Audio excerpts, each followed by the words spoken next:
네, 안녕하세요. 예스맨입니다. 여러분들의 구독과 좋아요로 이 채널이 유지되고 있습니다. 네, 영상 속도는 1.5배를 추천드리는 바이고요. 이번 소식은 기부 내용 관련된 소식과 그리고 잭슨홀 미팅 관련된 내용을 좀 더 보완을 해서 설명을 드리려고 합니다. 자, 일단 잭슨홀 미팅 커뮤니티에서도 남겨드렸는데요. 요 내용을 보게 되면 뭐 경제는 빠르게 회복이 되어가고 있다 라고 되어져 있어요. 뭐 기존의 목표치를 2% 전후 정도를 우리는 바라보고 있다, 뭐 이런 이야기를 많이 들어보셨죠. 근데 지금은 훨씬 더 높지 않습니까? 뭐 6에서 7% 정도 나온다라고 하는데, 그러면 얘네들이 지금 시점 때부터 약간의 더욱더 가파르게 어떻게 보면 테이퍼링을 좀 더 일찍 해야 되지 않겠냐라는 주장에 힘을 실어줄 수도 있겠는데요. 과거 패턴을 보면 알 수가 있습니다. 왜 그러냐면 유럽이 좀 더 빠르게 위축 경영을, 어떻게 보면 위축적인 재정 정책을 좀 가져가다 보니까 오히려 경기가 생각보다 더 빠르게 회복을 못 해주었습니다. 그러다 보니까 좀 더 과하게 과열적인 현상으로 해놔야지 나중에 시들더라도 어느 정도 적정 수준은 유지를 할 것 같다라는 걸 과거에도 좀 많이 봤죠. 그래서 어떻게 보면은 08년도 경제 위기 사태 때 유럽이 좀 빠르게 했던 점이, 어떻게 보면 미국이 그것을 좀 보고 본받아서 그나마 좀 더 용인스럽게 가져가려고 하는 패턴이 없지 않아 있었다라는 것과, 그리고 일본이 아베노믹스로 돈을 주구장창 풀어댔음에도 불구하고도 한 번 꺾인 경기의 성장률 추이를 빠르게 회복을 못 시켰다라는 부분도 좀 일절 한몫을 했던 것 같습니다. 근데 여기서 이제 약간씩 첨가제 형태로 야, 우리 테이퍼링 빨리 할 것이다 라고 하는 건 다 립서비스라고도 계속 설명을 드리기도 했습니다. 근데 이 립서비스를 하는 이유는, 너무 패를 보여주다 보면 시장에서 어차피 너희들 안 할 거니까 투자 시장을 더 많이 쏠림 현상이 나오게 되면 오히려 경제적으로 쓸 수 있는 카드가 좀 더 어려워지니까 약간의 이중적인 스탠스를 가져갔다라고 저는 보고는 있어요. 그래서 그런 내용으로 바라보시면 될 것 같고요. 그리고 완전 고용은 여전히 낮다. 왜냐하면 델타 변이에 따른 영향성 때문이라고도 볼 수가 있겠죠. 그리고 실업수당 청구 부분이 만료되는 게 9월 6일자 시점이기 때문에 아직도 여유롭다라고도 볼 수도 있습니다. 예. 그러니 9월 6일 이후부터 좀 보는 게 바람직하지 않겠냐라는 측면도 없지 않아 있겠죠. 그리고 원자재 가격도 좀 많이 높아졌고, 노동시장 회복도 아직 갈 길이 멀고, 델타 바이러스에 따른 여러 가지 좀 변수가 있기 때문에 좀 아리까리한 부분이 없지 않아 있죠. 그래서 제가 뭐 조심스럽게 계속 이야기를 하지만 9월 달에는 하기는 어렵다 라고 이야기를 했습니다. 테이퍼링. 오히려 하더라도 늦어져도 뭐 11월, 12월 이때가 가장 유력할 것 같은데, 아무래도 12월 아니면 내년 넘겨서 그 사이 때가 본격적으로 진행을 할 것으로 보여져요. 저번에도 이야기를 했지만 왜 이때 할 확률이 매우 높냐면, 연준이 가져갈 수 있는 꽃놀이패가 여러 가지가 있다고 치면, 이제 이 시점을 놓치게 되면 이제 거의 꽃놀이패가 딱 한 장밖에 없어요. 그러면 주변에 있는 똑똑한 친구들이 폐가 이미 공개된 걸 뻔히 알고 있으니까 별로 좋아하지 않겠죠. 그리고 만약에 연준이 폐가 하나밖에 없다라고 하면, 여러분들 역지사지로 한번 생각을 해보세요. 본인이 카드게임에서 폐가 하나밖에 없어. 그러면 어떻게 될 것 같습니까? 최악의 상황인데 카드가 하나야. 쉽지 않겠죠. 그러면 어쩔 수 없이 경기가 안 좋거나 어떤 변수가 있는데도 불구하고도 이거밖에 못 쓰니까 당연히 결과는 더 안 좋아질 수밖에 없겠죠. 그러니 웬만하면은 이 시점에도 저는 하는 것도 바람직하진 않지만, 아마 이 시점에 가장 할 확률이 전 매우 높게 보고 있는 실정입니다. 저희 매우 주관적인 내용이기 때문에 어느 정도 이해를 해주시면서 바라봐 주셨으면 좋겠습니다. 그러하기 때문에 아무래도 코인을 투자하시는 입장에서는 11월 내외에서 거의 다 좀 빠르게 회복을 해줘야 되겠죠. 그리고 더 올라갈 수 있는 코인들은 그 전에 다 올라가줘야 된다라고 저는 보고 있는 실정입니다. 그렇지 않았을 때는 좀 힘들 것 같다라는 저의 주장을 좀 펼치고 싶고요. 그 다음으로 이제 인플레이션이 일시적일 거라고 이야기를 하니까 좀 더 과열적으로 올려놔야 나중에 하락을 해도 이게 어느 정도 선방을 해줄 것이기 때문에 주변 국가들이 그렇게 해서 일찍 어떻게 보면 축소하고 뭐 돈도 많이 뿌렸는데 경제에 따른 성장률 추이를 그대로 유지하거나 좀 더 높게 가져가기에는 여간 쉽지 않는다라는 걸 연준도 알고 있습니다. 그러니까는 더더욱 그 부분에 대해서 신경을 더 쓸 수밖에 없겠죠. 그렇기 때문에 더 많이 인플레이션을 올해는 용인을 할 수밖에 없는 부분이다라고 저는 보고 있어요. 네. 그리고 여기에서 특정 물품의 인플레이션이 폭증을 했다라는 거는 저번에도 이야기를 했지만 원료 국가 부분에 해당의 백신이 부족하니까 고용률이 안 좋겠죠. 예. 이런 해당에 있는 이 인력이 충원이 들어가야지 거기에서 생산성이 나오게 되고 그 생산성이 어떻게 보면 나머지 국가에 있는 중간재 제품을 만들고 있는 그런 국가들한테 원료가 제대로 들어오면서 이제 그 중간재 제품이 완성된 제품 쪽으로 넘어가게 되는데 이게 쉽지가 않는 겁니다. 왜냐면 신흥국이나 이런 원료가 풍부한 국가들이 백신이 없는 게 현실이기 때문이죠. 그래서 여기서도 그런 이야기가 들어가져 있다라는 것을 알 수 있는 대목이고 이런 것도 이야기를 했습니다. 그렇기 때문에 이게 약간 상식적인 형태가 아니고 좀 이상한 형태로 인플레이션이 왔다는 부분이 있기 때문에 상당히 연준의 입장에서 해석하기가 좀 어렵다. 백신이 나왔을 때도 얼마만큼 빠르게 고용 회복을 해줄 것이냐 라고 해서 어떻게 보면 뭐 되게 미국이라는 나라가 인도적이고 되게 좀 어떻게 보면은 사회적인 활동에 있어서 우리는 착한 일을 좀 많이 하고 있습니다 라고 보여질 수도 있겠지만 본인의 제품에 따른 인플레 부분이 약간 이상하게 인플레가 나왔기 때문에 그 인플레를 어느 정도 안정화시키는 측면, 그러니까 재정상으로 다시 돌려놓기 위한 형태로 백신을 나눠주는 부분이라고도 볼 수도 있겠죠. 네. 그러하기 때문에 그런 측면이 매우 높다라고 저는 보고 있습니다. 세상에 공짜라는 건 없거든요. 네.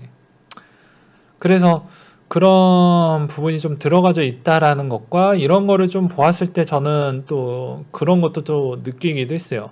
채권매의 속도는 그대로 유지를 할 것이고 테이퍼링을 급하게 진행하지 않겠다. 이게 상당히 중요했던 부분이고 이게 여러 가지 투자 시장에 상당히 좋은 패턴을 보여줬던 이유는 테이퍼링을 하게 되면 못해도 뭐 1년 안에 금리 인상을 하겠다라는 고정값이 있었는데 그 고정값을 깨버렸습니다. 그렇게 안 하겠다라는 것을 되게 둘러서 이야기를 했죠. 그렇기 때문에 파월의 입장은 되게 비둘기적으로 좀 유연하게 하겠다라는 겁니다. 뭐 때문에 이 델타 말고 또 뭐 감마가 나오든 뭐가 나오든 나오게 되면 또 변수가 나올 수가 있으니까 확정적일 수는 없겠죠. 그리고 해당에 있는 이런 뭐 백신이 주변 국가들에게 원활하게 공급이 되면서 여러 가지 원료에 따른 인플레 부분도 좀 어느 정도 안정세가 취해졌을 때 과연 경기가 어떤 방향성을 나올지도 변수가 또 생길 수도 있거니와요. 그러니까 그런 거를 했었을 때 내가 사람인데 이런 걸 예측하기가 어렵잖아요. 네. 그러하니까 약간은 좀 두리뭉실하게 이야기를 하지 않았나. 그래도 웬만하면은 못해도 테이퍼링을 하게 되면 고정값으로 일단은 보수적으로 보았을 때 고정값으로 1년 안에 한다라는 것은 좀 가져가시는 게 맞을 것 같다 라고 생각이 들어요. 그리고 이 급하게 진행하지 않는다라는 또 속내는 저번에도 이야기를 했듯이 그 해당에 있는 그 유동성 부분을 급하게 축소를 시키지 않을 겁니다. 단계별로 축소를 하겠지만 그 단계에 축소하는 첫 스타트 끊는 시점에 그 물량은 그렇게 크진 않을 것이다. 그러니 시장에 대한 충격은 그렇게 크진 않을 것이기 때문에 저번에도 이야기를 했듯이 테이퍼링 하면 그 시점에 급락이 나왔던 패턴에 집중을 해서 차익비로만 챙겨 먹어도 충분히 이득을 낼 수 있는 부분이 나오게 될 것이다 라고 제가 그런 주장을 내비치기도 했었죠. 그렇기 때문에 그런 거를 적절하게 이용을 해보시면 괜찮다. 단 금리 인상을 하게 되면 모든 투자 시장이 상당히 초과열 형태로 갔기 때문에 그거의 여파는 꽤 오래 갈 것이기 때문에 웬만하면 1년 정도는 좀 재미없는 시장이 갈 것이기 때문에 1년 이상이 될 수도 있고요.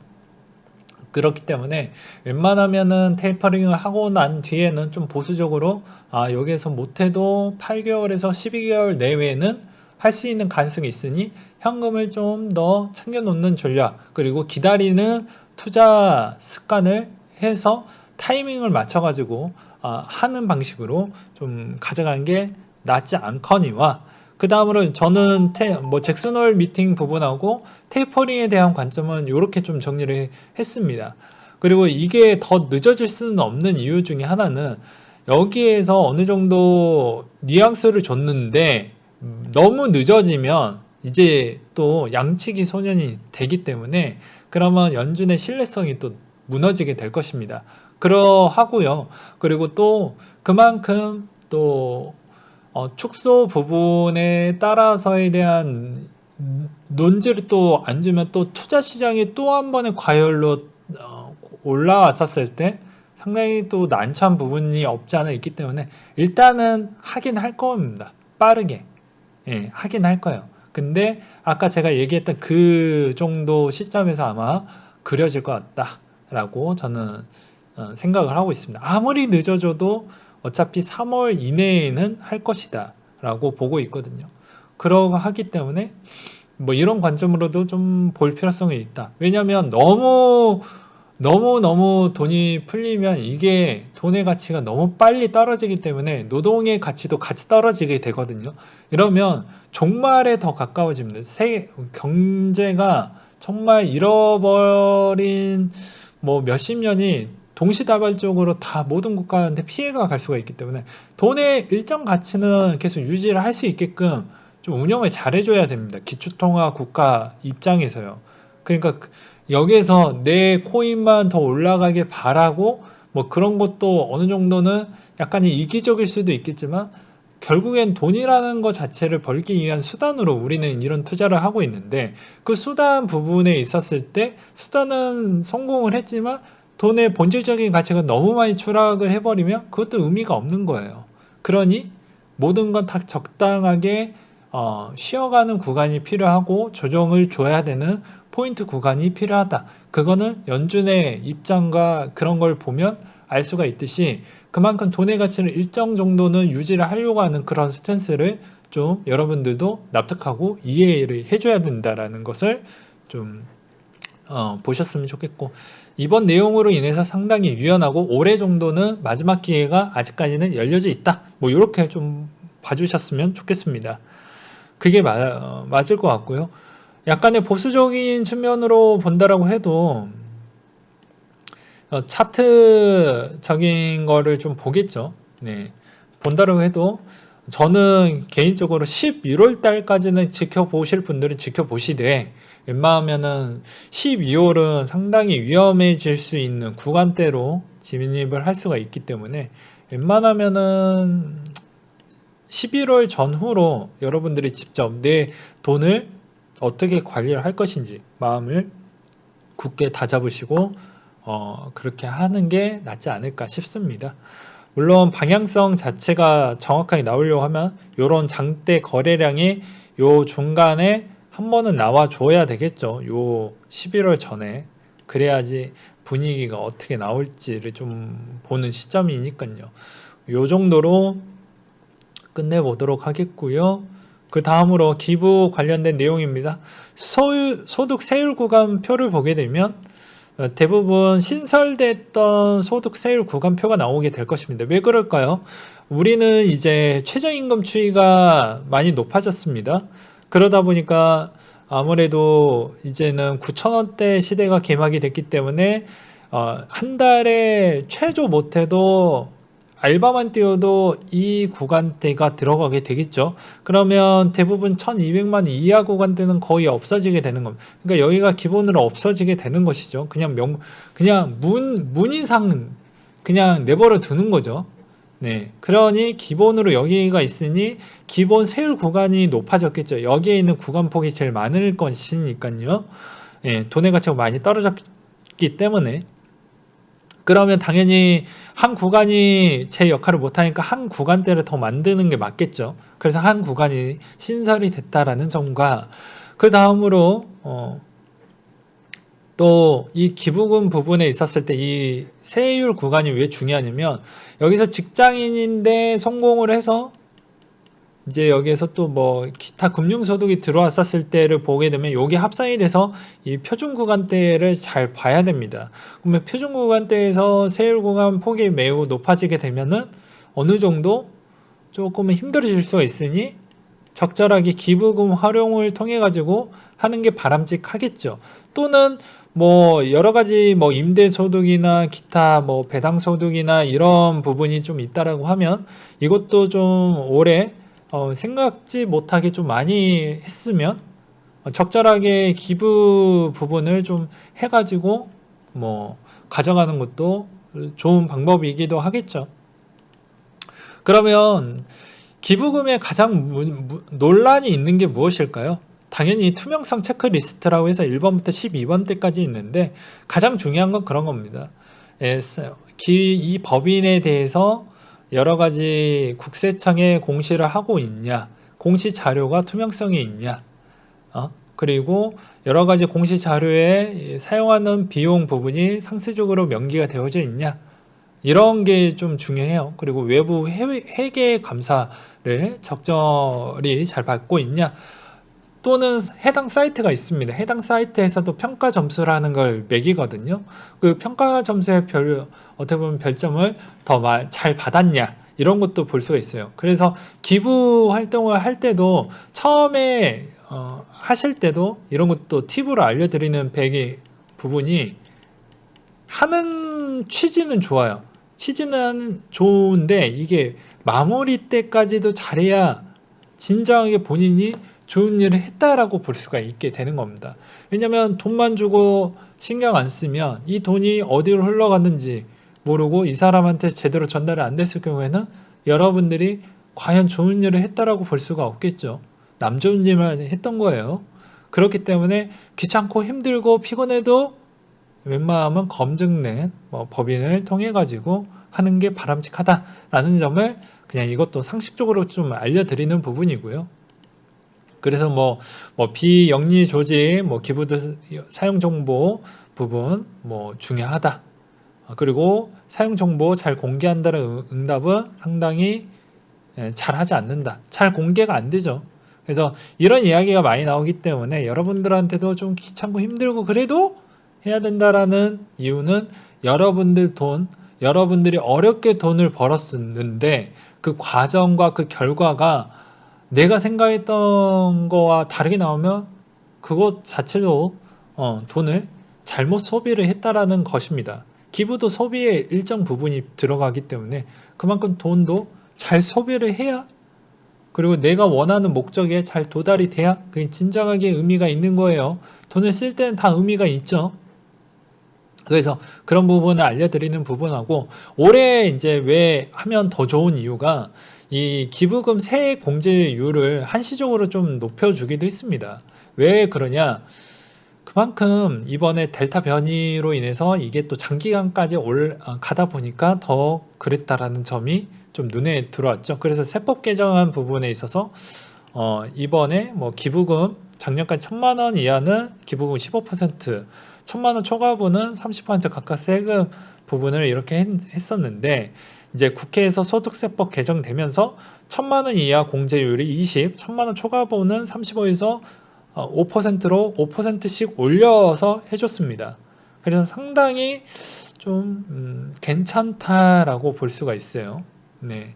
그래서 적절하게 잘 이용을 하셨으면 좋겠고, 본인의 이번에 뭐 세율 구간이 좀 넘어가시는 분들은 더 적절하게 이용을 하는 걸 좀 추천을 드린다라고 설명을 드리고 싶고요. 그 다음에 이제 여러 가지 기부의 뭐 종류가 여러 가지가 있겠죠. 근데 저는 뭐 특정 법인을 뭐 추천하거나 그러진 않습니다. 그냥 이런 형태로 이런 게 있습니다라는 정도만 저는 설명을 드리려고 해요. 자, 기부금에도 종류가 있죠. 뭐 법정 기부금, 사회, 복지, 문화, 예술, 교육, 종교, 자선, 공익성을 고려해서 기부하는 지정 기부금, 우리 사주 조합 부분이 있다라고 합니다. 그래서 법정 기부금, 지정 기부금이라고 해서 학교가 있고요. 그리고 뭐 경제 자유 구역 및 제주 국제 자유도시, 외국 교육기관, 뭐 그리고 뭐 연구 단체 뭐 등등 이런 쪽이 되겠죠. 그리고 대학병원 부분하고 또 지정기금은 유치원, 초등, 고등법의 학교의 장 뭐 이런 쪽이 있다라고 합니다. 그리고 기부금의 공제율 추이를 보게 되면 이런 형태로 되어져 있고 정치, 법정, 우리사주, 지정, 종교단체에 따른 다 세율 구간표가 좀 제각각 다르기 때문에 이 점도 참고하셨으면 좋겠고요. 그러면 이제 가장 꿀팁 마지막에 있습니다. 또 준비를 해놨죠. 한 대학병원 부분을 예시로 설명을 드릴 거니까 이게 다 표준이 된다라고 생각을 하시면 안 됩니다. 다 달라요. 이제 이게 잘 들으셔야 됩니다. 진짜 이게 알아보았을 때 좀 꿀팁이더라고요. 자, 제가 일단은 기부할 곳은 대학병원에 기부할 생각을 갖고 있습니다. 예, 이 돈을 어디다가 기부를 할까 고민을 많이 했었는데 저는 대학병원에 기부할 생각을 갖고 있거든요. 어느 정도 돈을 생각을 하고 있냐면 1억 원 조금 더 넘게 기부할 생각을 갖고 있습니다. 당장은 아니지만 나중에 조금씩 나누어서 하든 최종은 1억 원까지는 일단 목표로 기부를 좀 해보자라는 생각을 갖고 있어요. 일단은 목표죠. 일단은 모든 대학병원 같은 경우에는요, 이게 적립이 됩니다. 누적 적립이 돼요. 그래서 그게 다 공통사항이다. 그래서 기부자 예우의 혜택이라는 게 있습니다. 보게 되면 여러분들이 보게 되면 간행물, 기념품 부분에 뭐 달력부터 보고서, 축하카드, 감사장 이런 걸 받고 싶다. 이런 사진 같은 거 의미하게 뭐 나의 실적으로 뭐 남겨놓든지 내가 기부를 했다라는 걸 증명을 하고 싶다라고 하면 이런 거 다 해줍니다. 예, 금액별로 다 있어요. 다 있습니다. 그렇기 때문에 이런 부분에서도 다 해당이 되고 이제 여기에서 금액이 조금씩 올라갈 때마다 이제 VIP 초청을 받고 이런 형태를 받게 됩니다. 근데 여기에서 가장 중요한 게 이런 감사장 받으려고 하는 거 아니죠. 제가 이제 하면서도 기분이 좋게 그리고 나의 혜택도 같이 받으려고 하면 뭘 하냐. 이게 대학원의 수업료도 감면이 되는 부분이 조금씩 있고요. 그렇지 않은 부분도 없지 않아 있습니다. 그리고 주차나 뭐 도서관 이용이나 이런 게 같이 옵션으로 나오게 됩니다. 주차비도 받죠. 예, 만약에 내 친척이나 내 가족이 해당 있는 그 병원 부분에 갔었을 때 만약에 오랫동안 뭐 주차를 해야 된다 하면 주차비 따로 내야 되겠죠. 그런 부분이 있습니다. 그러면 이제 여러분들, 우리 구독자님들이 생각보다 연령대가 높으시니까 이게 가장 전 중요하다고 보고 있거든요. 그래서 보게 되면 건강검진 할인폭이 꽤 큽니다. 예, 금액이 커질수록. 네, 할인폭이 커요. 근데 웬만하면 여기까지는 아마 못할 걸로 보기 때문에 웬만하면 이 구간 5억 원 언더에서 1억 원 요 사이에 하는 걸 전 추천을 드리고 웬만하면은 1억 원 이상을 하는 게 전 낫다라고 봐요. 왜 그러냐면 배우자 포함입니다. 그리고 처음에 1억 원이 넘어가는 시점이 되면 적지금 다 포함이에요. 누적 적지금 다 포함이기 때문에 어떻게 되냐면 1억 원이 넘어가면 기본 형태가 일단 반값입니다. 평균 대학병원 추이가 거의 반값이에요. 예. 그리고 배우자도 일단 들어가게 됩니다. 그게 좋아요. 그리고 어떤 학교 같은 경우에는 특정인을 내가 선정을 해서 그 사람을 일단은 그렇게 해서 똑같은 혜택을 받을 수 있게끔도 지정을 할 수 있는 대학병원이 있습니다. 그리고 진료비도 일단 무료 구간대도 있고요. 할인폭이 꽤 큽니다. 네. 그리고 이게 이제 만약에 운명을 하시거나 해도 영안실도 할인을 해주는 부분이 있습니다. 그리고 주치 부분도 해주는 것도 있고 안 해주는 것도 있지만 공통적인 부분은 뭐가 있냐, 이것도 여기에 안 나와져 있는 내용도 설명을 해드려야 되겠죠. 일단 기부를 하게 되면요, 일단 신경을 잘 써줍니다. 진짜로. 그리고 두 번째, 특정 부분에서 내가 진료를 빨리 받고 싶다, 받을 수가 있습니다. 이건 공통사항이에요. 이런 거에 안 써져 있습니다. 그리고 하나 더 알려드리도록 하겠습니다. 이거는 연락을 해보셔야 됩니다. 이거는 해당의 뭐 서울대학병원이나 뭐 아산이나 뭐 연대나 뭐 한양대 이런데 캠퍼스가 많잖아요. 대학병원도. 그러면 뭐 분당 서울대, 뭐 강남 세브란스 뭐 이런 데가 있지 않겠습니까? 이런 쪽은 해당에 있는 한 곳만 제가 전화를 해봤는데 바빠가지고 일단은 한 곳을 내면 나머지 부분은 거의 다 똑같이 적용을 받는다라고 하더라고요. 근데 대부분 한두 개 정도는 빠진다라고 합니다. 그런 것도 잘 알아보고 하셔야 돼요. 그래서 웬만하면 여러분들의 집 근처 쪽으로 후원을 하시든지 아니면 나는 좀 더 퀄리티 있는 대학병원을 선택한다라고 하면 그나마 본인이 좀 좋아하는 쪽으로 하는 게 맞겠죠. 그럼 뭐 후원하는 또 팁도 있습니다. 이게 그냥 하면 되는 게 아니고 해당 병가를 지정을 해달라고 할 거예요. 병가를 지정을 잘 해 주셔야 됩니다. 암센터에다가 기부를 하겠습니다. 소아과에다가 기부를 할게, 산부인과에다가 기부를 하겠습니다. 이런 거는 개별 의사이기 때문에 잘 고민을 해보신 다음에 하시면 좋고요. 그리고 해당의 뭐 친척이나 이런 쪽에 의사이신 분들이 있으면 연구비 지원으로 해가지고 해도 똑같은 혜택을 받을 수가 있습니다. 다른 이제 아는 지인이 더 좋아라 하겠고 그 사람은 또 원장님한테 더 잘 보이게 되니까 겸사겸사 좋겠죠.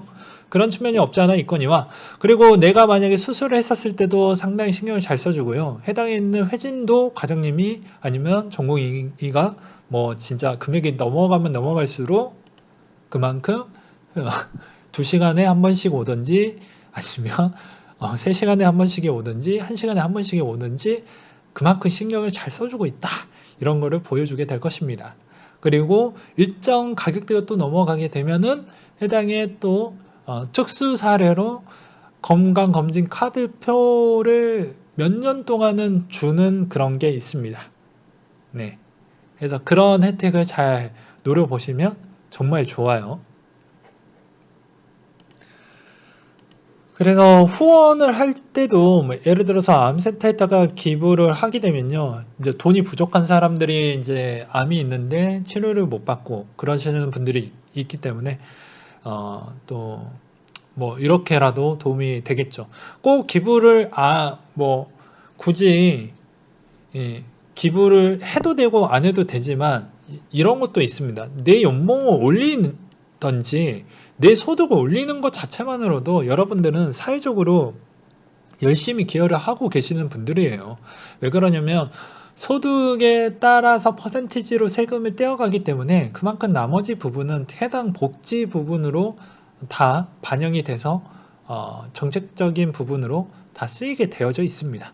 그러니 꼭 직접적으로 기부를 하는 것도 좋겠지만 오히려 본인의 소득을 더욱더 키워서 그냥 그 정도에 따른 세금만 내어줘도 여러분들은 충분히 이 나라에서 정말 열심히 봉사를 하고 있다라는 것도 맞는 거죠. 근데 대부분 그렇게 또 생각 안 하시는 분들도 있어요. 저는 근데 살다 보니까 그 말도 일리가 있다라고 생각이 돼서 요새는 그런 생각을 갖고 있습니다. 네. 그런 측면이 있고요. 그래서 역시 연예인들이 대단한 게 이렇게 치면 뭐 조인성도 보면 뭐 보게 되면 뭐 엄청나게 몇억 원 막 이렇게 했거든요. 뭐 이영애 3억 5천, 뭐 박경림 뭐 3천만 원, 뭐 이렇게 했는데 대부분 강호동이가 아산병원에 제일 많이 넣었더라고요. 근데 이거를 또 어떻게 보면 좋게 보면은 또 좋게 볼 수도 있겠지만 어떻게 보면은 혜택을 또 받았다라고도 볼 수도 있겠죠. 어떻게 보면 20억 부분 20억이면 거의 아산병원 쪽에서는 거의 VVIP급 정도까지는 아니지만 그래도 VIP급에 거의 해당이 됩니다. 그래서 만약에 수술을 받는다 거의 원톱으로 최고급 의사를 선정을 또 받아서 곧바로 수술 집행이 가능하게 될 거예요. 그래서 연예인 쪽도 다 어떻게 좀 계산적으로 보게 되면 또 색안경을 끼고 안 좋게 보면 또 안 좋게 또 해석이 되고 또 좋게 보면 또 좋게 보겠죠.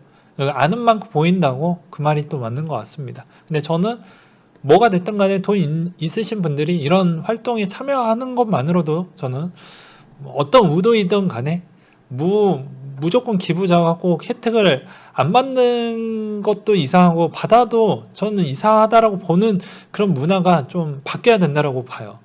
예. 그렇기 때문에 아무튼 저는 그런 생각을 갖고 있습니다. 그래서 연예인들도 왜 대학병원에 기부를 많이 했던 것을 어떻게 알게 되었냐면 이런 뭐 재단의 이런 부분의 이름을 또 보고 또 이런 게 또 디스플레이 형태로 이렇게 또 보이더라고요. 그런 걸 또 보고 알게 되었죠.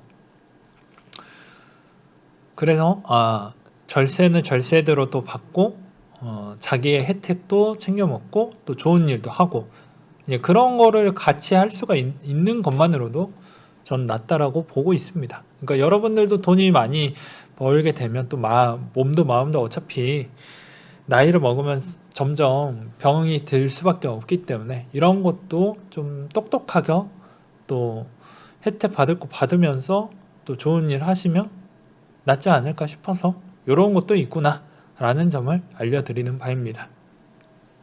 정말로 뭐 블로그나 이런 부분에 있어서 잘 안 나와요. 예. 거의 다 기부를 해봐야 뭐 1000에서 많게는 3천만 원 수준에서 거의 다 끝나고 그 이상 하셨던 부분의 후기를 좀 자료를 찾아보려고 해도 거의 없습니다.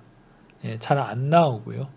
그래서 그런 것을 또 보게 되면 확실하게 대우는 달라지니까 뭐 이런 것도 잘 이용해 보시는 걸 또 나쁘진 않을 것 같다. 이 정도로 정리를 해 드리겠고요. 좀 더 알아보고 싶다라고 하시면 뭐 그런 게 부끄러운 게 아니니까 뭐 대학병원 안에서도 뭐 기부자 뭐 예우 부분 해가지고 그 전화번호가 따로 있습니다. 그런 거 물어보면 아주 친절하게 또 답변을 해드리기 때문에 그런 거 잘 찾아보시고 내가 어느 대학병원에 가깝고 어느 부분에 하는 게 더 바람직할 것이냐 이런 걸 잘 보시면서 기부를 하셨으면 좋겠어요. 네, 이상으로 마치도록 하겠습니다.